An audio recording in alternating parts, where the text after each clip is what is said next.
Graça e paz, irmãos, assim cumprimento a todos em nome de Cristo, o nosso Senhor e Salvador eterno.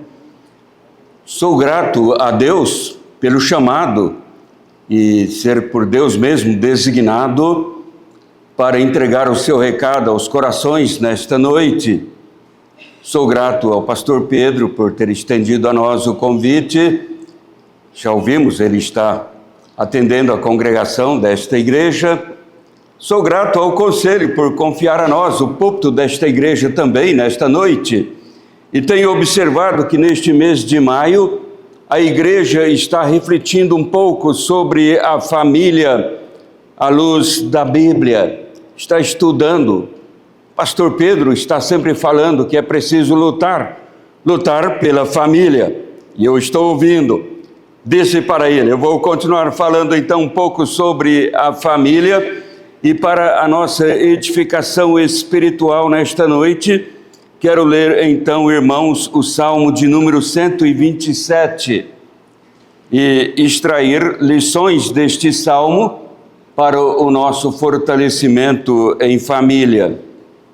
Diz assim o salmista: se o Senhor não edificar a casa, em vão trabalham os que a edificam. Se o Senhor não guardar a cidade, em vão vigia a sentinela. Inútil vos será levantar de madrugada, repousar tarde, comer o pão que penosamente granjeastes. Aos seus amados ele o dá, enquanto dormem. Herança do Senhor são os filhos, o fruto do ventre, seu galardão. Como flechas na mão do guerreiro, assim os filhos da mocidade. Feliz o homem que enche deles a sua alchava. Não será envergonhado quando pleitear com os inimigos à porta. Vamos orar. Pai Celestial, rogamos a tua bênção sobre o estudo que faremos na tua palavra. Capacita-nos a entender o teu querer.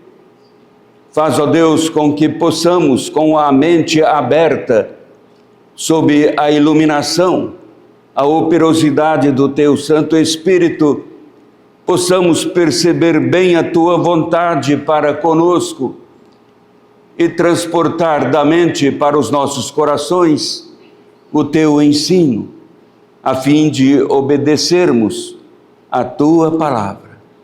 Oramos em Cristo Jesus. Amém. Um homem não é uma ilha. Com muita razão fez essa afirmação o filósofo holandês Spinoza. O ser humano não pode viver isolado. Não. O ser humano não pode viver sozinho. É da sua natureza viver sempre em grupo. O ser humano é criado para viver em família. Precisa, então, relacionar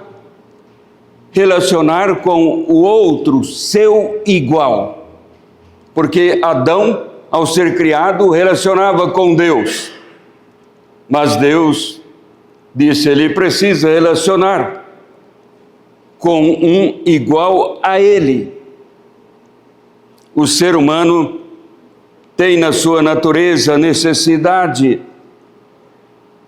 de relacionar com o seu semelhante. Então, das prioridades, das aspirações, dos planos que o ser humano tem, ele quer formar a família.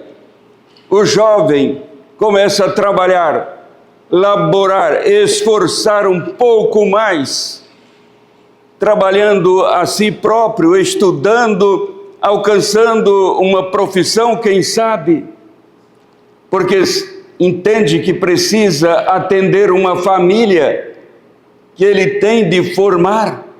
A jovem vai se preparando para o encontro com este moço, deseja o casamento, planeja o casamento, aguarda.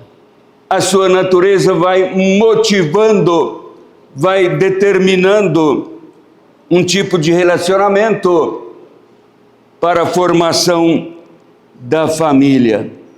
O salmo que acabamos de ler, o Salmo 127, tem sua autoria atribuída a Salomão.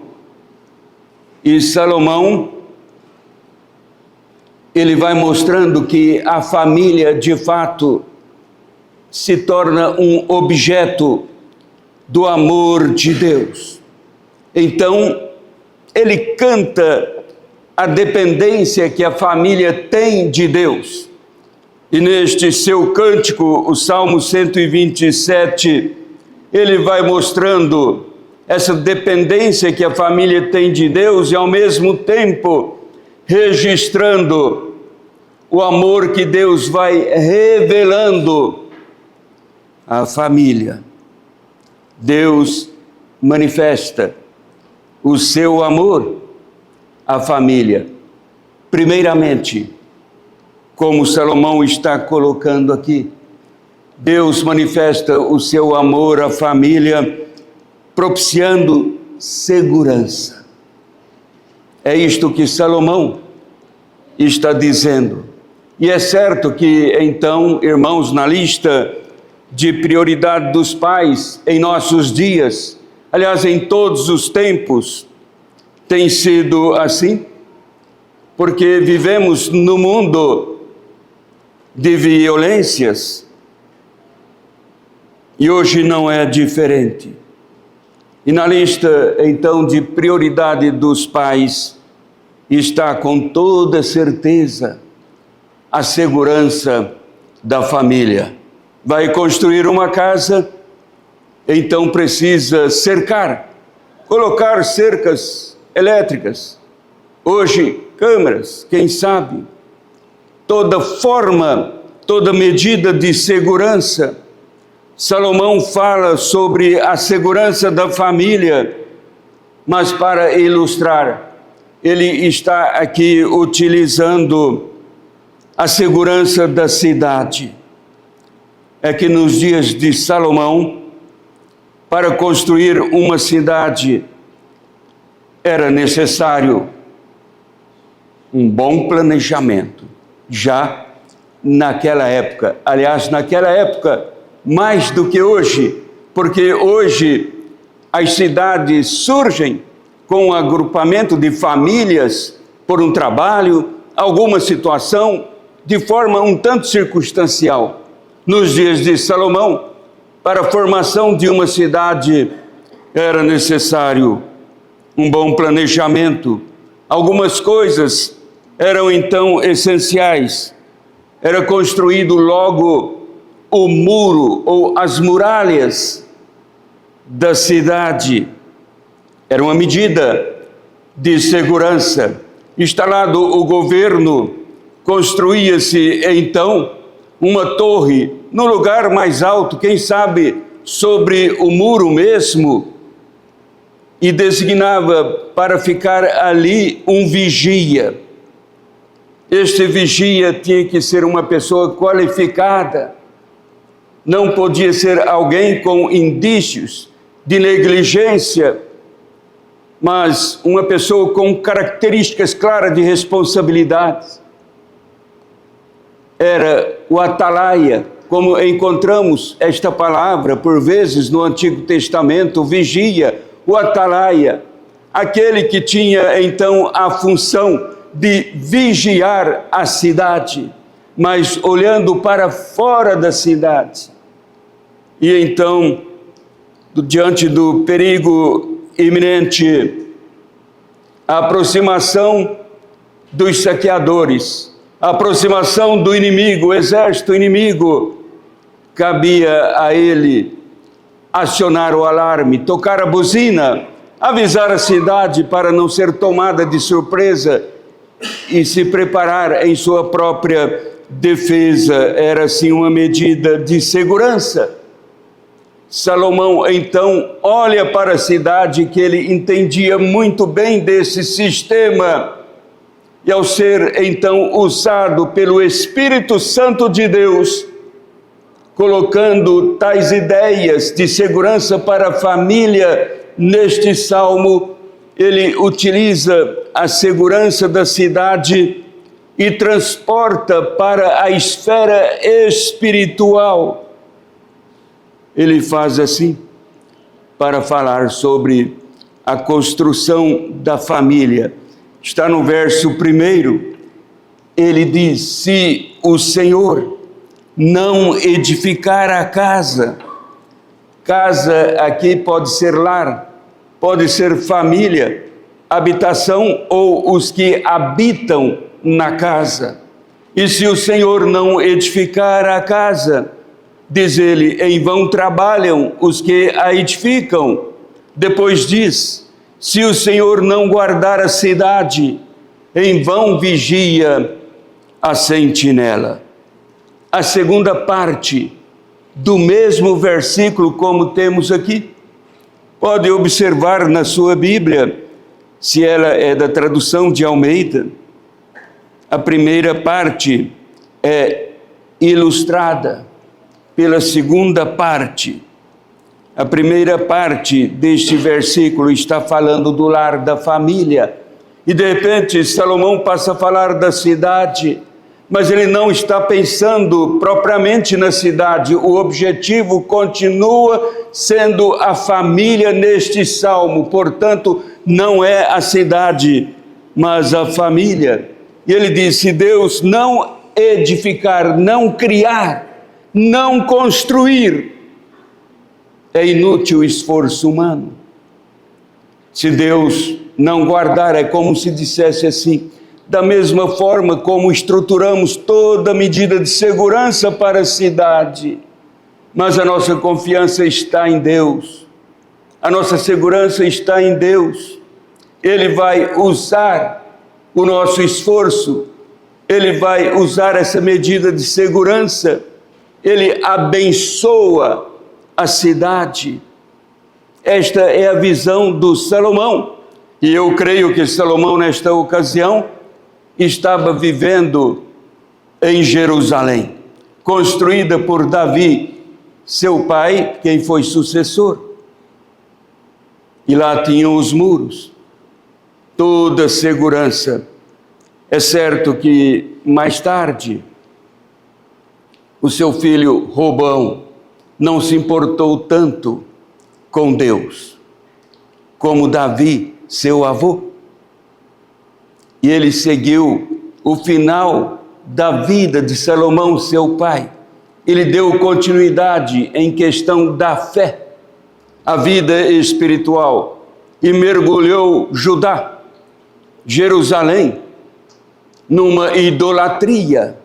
A segurança, portanto, dos muros continuaram sendo as mesmas. O vigia, a sentinela, o atalaia eram os mesmos. O funcionamento da segurança era a mesma. Mas logo que Roboão, no 5º mês, diz a Bíblia, do governo de Roboão, o filho de Salomão, veio então os egípcios e passou pelos muros de Jerusalém, atacou a cidade de Jerusalém, sitiou a cidade, levando para o Egito todo o ouro de Salomão, todo o ouro de Jerusalém. Os utensílios do templo também foram transportados, o ouro todo do templo, para o Egito. É certo que Jerusalém continuou na sua decadência, até chegar Nabucodonosor mais tarde e dar o golpe final. Por isso, depois de passar 70 anos, hoje pela manhã, pastor Pedro estava falando de Neemias. Ele pediu autorização, e mais do que autorização, ganhou todo o material e precisava agora reconstruir os muros de Jerusalém. Daí perceber a importância dos muros de uma cidade nos dias de Salomão. Ele faz assim. Nós encontramos 2 vezes neste versículo 1 a palavra vão. Em vão, o homem vai edificar a casa, se Deus não edificar. Em vão, a cidade terá segurança, se Deus não oferecer a sua segurança. É Salomão que está dizendo, sob inspiração do Espírito Santo de Deus. Portanto, creio firmemente aqui, Deus dizendo, o ser humano pode fazer as coisas, mas sem a bênção de Deus, fica tudo em vão. A palavra vão aqui é futilidade. Seria uma futilidade, por mais técnico que fosse e mais preciso, uma medida de segurança para uma cidade ou para uma família. É disso que Salomão está tratando. Irmãos, vivemos num mundo que podemos dizer é um mundo de ordem natural das coisas que temos e chamamos de cosmos. O cosmos é o mundo, não o mundanismo. É diferente. Não estamos tratando do problema moral, mas sim da condição física onde nos encontramos. O sistema sustentado, dirigido por suas leis, como ensinam os cientistas. O cosmos. Nós vivemos neste mundo, trabalhamos nele, compramos, comemos, vestimos.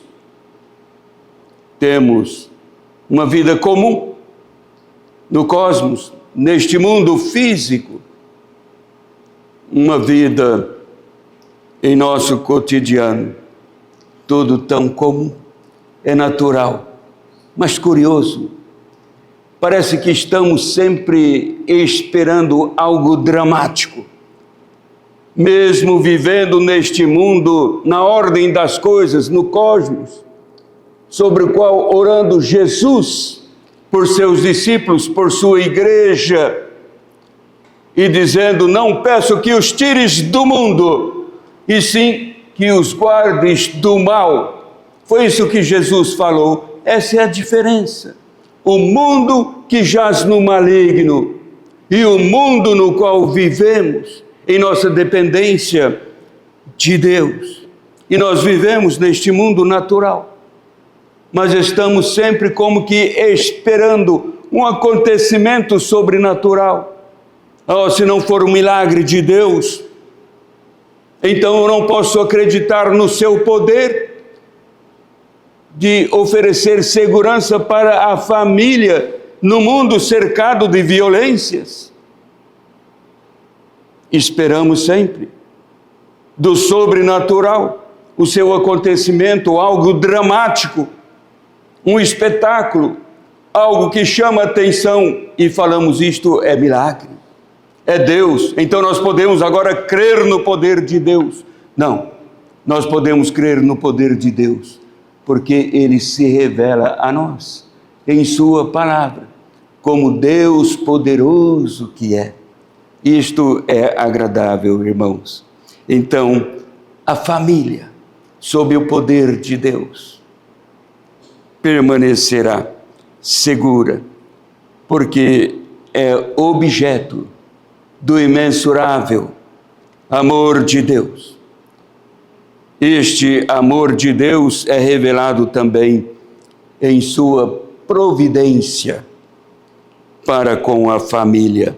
O segundo versículo do Salmo diz, inútil Salomão escreve assim: inútil vos será levantar de madrugada, repousar tarde, comer o pão que penosamente granjeastes. Aos seus amados ele o dá, enquanto dormem. Acho interessante porque as pessoas utilizam esse texto dizendo: podemos ficar de braços cruzados, nosso Deus é bom demais. Mas não é isto que Salomão está dizendo. Ele está nos chamando e apontando para a provisão divina. Deus abençoa o nosso trabalho. Deus usa o nosso desenvolvimento para sustentar a família, objeto do seu amor. Deus se revela a nós em toda providência. Ora, irmãos, eu creio, e como creio, na providência divina. Era estudante ainda, no seminário, então tem mais de 40 anos. Quando em férias segui para o oeste de Minas, precisava chegar a uma cidade de mais ou menos 10 mil habitantes, e passei, seguindo orientação numa cidade maior, em lugares que dificultavam um pouco essa chegada. Eu teria que parar num determinado vilarejo e embarcar em outro ônibus. Fiz assim. De fato, cheguei neste vilarejo, tinha ali uma meia dúzia de casas, estava ficando tarde, e me dirigi para um local que parecia ser o ponto do ônibus. Lá estava uma criança, comecei a conversar com aquela criança. Ela também estava esperando o ônibus e seguiria para a mesma cidade para onde eu teria que ir. Mas aquela criança me falou: olha, eu preciso ir, mas não sei se o motorista do ônibus vai me levar, porque os meus pais estão lá na rodoviária e lá eles vão fazer o pagamento da passagem. O ônibus chegou, entramos nele, e eu vi a dificuldade daquela criança falando com o motorista. E o motorista não aceitava a sua proposta de levá-lo até a cidade e receber lá a passagem de seus pais. Ele dizia: mas os meus pais estarão lá. E vendo a insistência da criança, resolvi entrar no caso e disse para o motorista: pode deixar, eu vou pagar a passagem da criança. Então a criança foi conosco. Era um precinho bem baixo que um seminarista podia pagar. Fez isto. Chegando lá, os pais vieram ao encontro da criança. Eu os convidei para ir à igreja. Passaram-se 20, 25 anos. Estava eu distante daquela cidade, em outra cidade, uma cidade polo, regional, grande. E após o culto, veio um casal falar comigo: pastor, é possível o senhor ir à nossa casa? A nossa filha está muito doente. O outro dia seria segunda-feira, a folga do pastor. Eu disse: sim, estarei lá amanhã de manhã. E segui para aquele bairro, na periferia da cidade, e procurava o endereço deixado por ele e não encontrava. E eu rodava o bairro, não encontrava o endereço. Parei então no que seria uma mercearia naquele bairro. Eu disse: talvez eles me dirão onde está esta casa.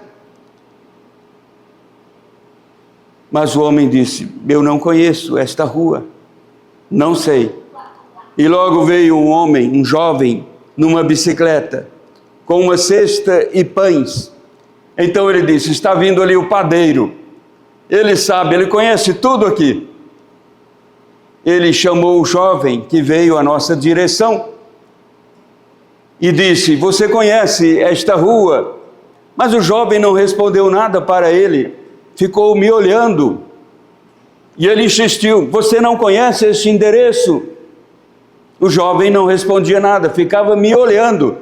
Eu achei aquilo esquisito. Mas de repente, o jovem padeiro disse: eu conheço o senhor. Lembra, naquele ônibus, aquela criança, era eu. Eu conheço este casal que o senhor está procurando. Entrego pães em sua casa. Vou conduzi-lo. E ele me levou à casa daquele casal. Eu não acharia se não fosse aquele jovem. Irmãos, nada dessas coisas acontecem por acaso. Olho para Deus e encontro nele um Deus cuja providência é real. Acontece na vida simples, no mundo, hoje acontece, a cada momento está acontecendo.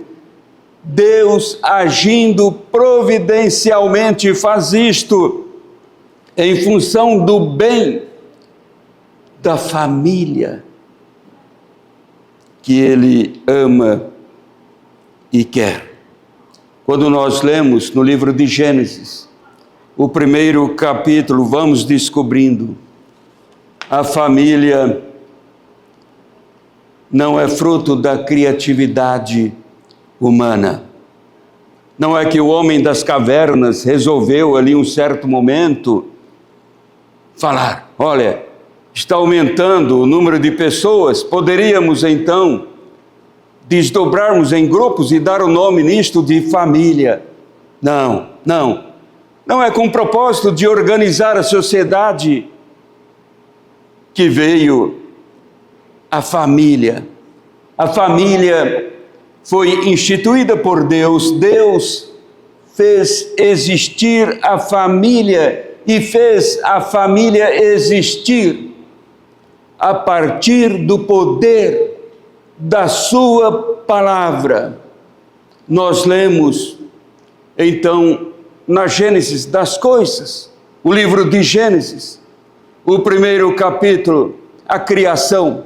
E no primeiro dia criou Deus céus e terra, e vai o relator falando assim.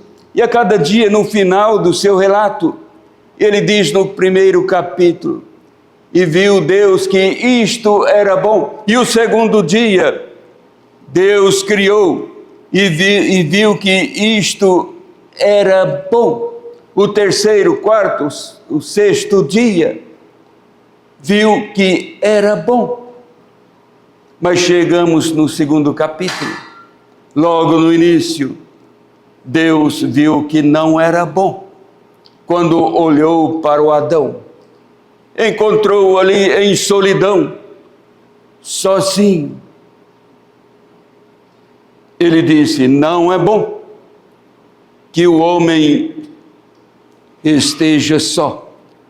Far-lhe-ei uma auxiliadora, que ele seja idônea, de modo que crescer, multiplicar, lavrar a terra, são ordens de Deus para o desenvolvimento da vida por meio da família. São verbos enfáticos que nós temos na criação. Crescer.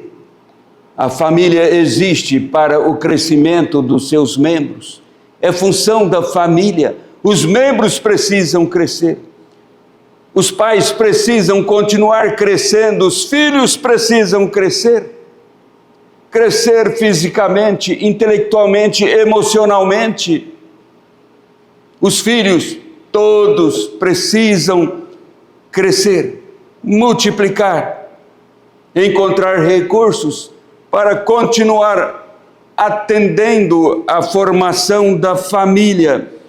Acontece que este desenvolvimento agradável a Deus, ordenado por Deus, não agrada em nada a Satanás.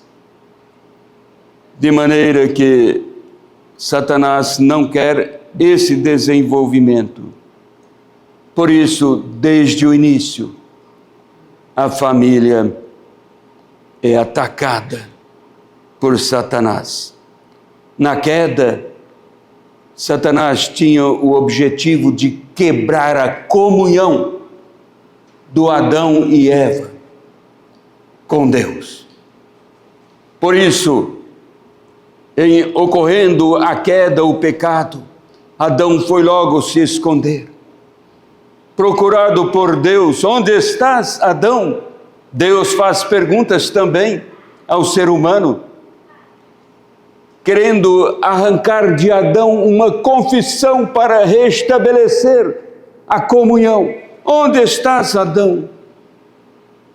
Resolve-se o problema, mas o homem agora é um pecador. Foi o primeiro ataque, querendo destruir a família.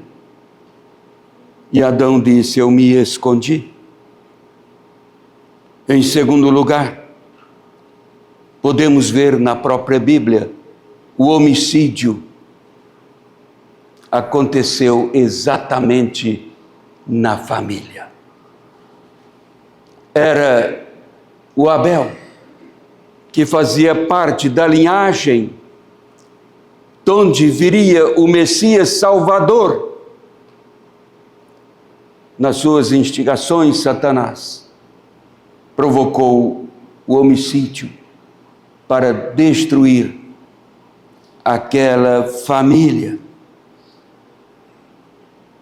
Depois, então, veio a poligamia, que se tornou comum em Israel. Os povos pagãos viviam na bigamia, poligamia. Um homem, duas mulheres, mais mulheres. Israel começa a adotar o mesmo comportamento. Alguns dizem, mas Deus estava de acordo por causa das leis.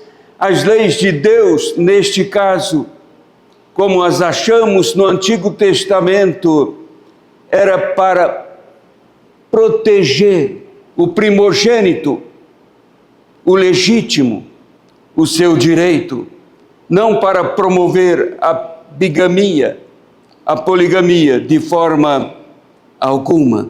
É Satanás procurando destruir a família. Em tempos mais recentes, podemos assim pular um pouco na história, encontramos o sistema do comunismo. Daí,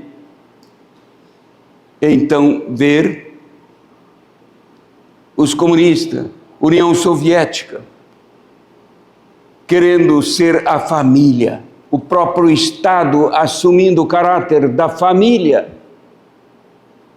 administrando quantos filhos teriam que ter uma família, o que os filhos poderiam fazer na família, obrigando a família a trabalhar e viver 100% para o Estado. Quando a União Soviética caiu, a família apareceu, estava tudo lá, no silêncio. Deus cuida da família. Nós podemos ver em nossos dias o que ataca tanto a família, senão a mídia, com sua astúcia, a sua crueldade, trazendo tantas ideologias que não sabemos mais como lidar com isto. Se não nos apegarmos mais a Deus, como ficará a família nos dias de hoje? A família precisa render-se mais e mais a Cristo Jesus. A família está, irmãos, no propósito eterno de Deus e em sua providência. Por amor Deus sustenta a família, porque Ele se revela providencialmente. Então, embora preocupados com as situações de ataques à família, podemos, por outro lado, descansar em Deus. A Ele pertence a família. Não precisamos ter medo neste mundo por sermos família no modo bíblico. Não precisamos ter medo, porque o Deus que se revela a nós em toda provisão, sendo Deus em sua providência, Ele sustenta a família, sempre vai levantar recursos, saídas para a família que honra o seu nome, porque Deus sempre honra aqueles que honram a sua palavra, aqueles que honram o seu nome. Finalmente, irmãos, em seu amor, Deus também preservará os filhos das famílias do seu povo. No 4º versículo deste salmo, ainda podemos ler: como flechas na mão do guerreiro, assim os filhos da mocidade, os filhos do momento, do período da força, as crianças, como flechas na mão do casal jovem, nas mãos do guerreiro. Quantas vezes, irmãos, ouvimos dizer que Deus salva famílias? Há um fundamento bíblico para essa afirmação, mas neste mundo tão violento, Salomão continua cantando este salmo e canta então esta verdade. Como flechas, ele diz, na mão do guerreiro, assim os filhos da mocidade. Ó, que ilustração! Ilustração maravilhosa. O soldado tem a flecha, então agora cabe a ele acertar bem o alvo com esta flecha. Não é qualquer soldado, mas um soldado bem treinado. Aqui não diz flechas nas mãos dos guerreiros, mas na mão do guerreiro. Há uma singularidade, porque Salomão quer a nossa compreensão do que está falando. É uma singularidade porque trata-se de alguém que sabe manejar bem o arco, flecha, e não errar o alvo de forma alguma. Que Salomão está dizendo: não precisamos perder os nossos filhos para o mundo, pois, pela certeza, em razão da aliança de Deus com o seu povo, de ser o nosso Deus e o Deus dos nossos filhos. Isso não é criação da igreja, não é um teólogo que resolveu escrever assim, mas a palavra de Deus nas suas páginas sagradas nos faz entender que é de fato assim. O apóstolo Pedro, pregando no dia do Pentecostes, aliás, irmãos, quinta-feira passada foi o dia da ascensão de Cristo. Na Igreja Reformada eu teria que pregar sobre a ascensão, não sobre a família. Era assim. Mas foi no Pentecostes, um pouco depois, que o apóstolo Pedro, pregando, afirmou: a promessa é para vós e para vossos filhos. Acham os irmãos que Deus vai mesmo perder os filhos das famílias pelas quais o seu filho Jesus entregou a vida ali no Calvário, vertendo o seu sangue para a nossa redenção?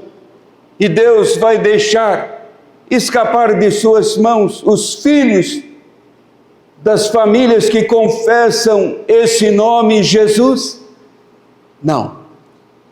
Deus não vai abrir mão dos filhos das famílias com as quais Ele fez este pacto de graça, a sua aliança, a promessa é para vós, diz o apóstolo Pedro, e para os vossos filhos. O apóstolo Paulo fala bem de perto desse amor de Deus, gracioso amor de Deus, em salvar os nossos filhos também. Ele nos redimiu em Cristo Jesus. E Paulo, falando no capítulo 2 da carta aos Efésios sobre a graça de Deus, ele também diz no verso 10, pois dele, de Cristo Jesus, somos feitura. Ele diz, somos feitura de Cristo. Feitura é da palavra poema. Não é difícil para o português, poema. Deus nos criou novamente no seu Filho Jesus, com tanta ternura, tanto amor, como o poeta vai escrevendo a poesia. É isto que Paulo está dizendo. Como ele deixaria os filhos das famílias redimidas por Cristo, seu Filho, se perderem? Podem até, à semelhança de Adão, quebrar a comunhão, mas nunca perderem a salvação, porque fazem parte da aliança de Deus. Irmãos, é isto que Salomão está falando conosco neste salmo. É assim que Deus nos ensina em sua palavra, nos chamando a confiar mais e mais nele, a nos dependermos mais e mais dele, a andarmos nesta confiança, neste mundo inseguro, e por causa do grande amor de Deus, andarmos como família, apesar das lutas e dificuldades, mas vivermos em segurança. Que Deus nos ajude, que Deus nos abençoe. Amém.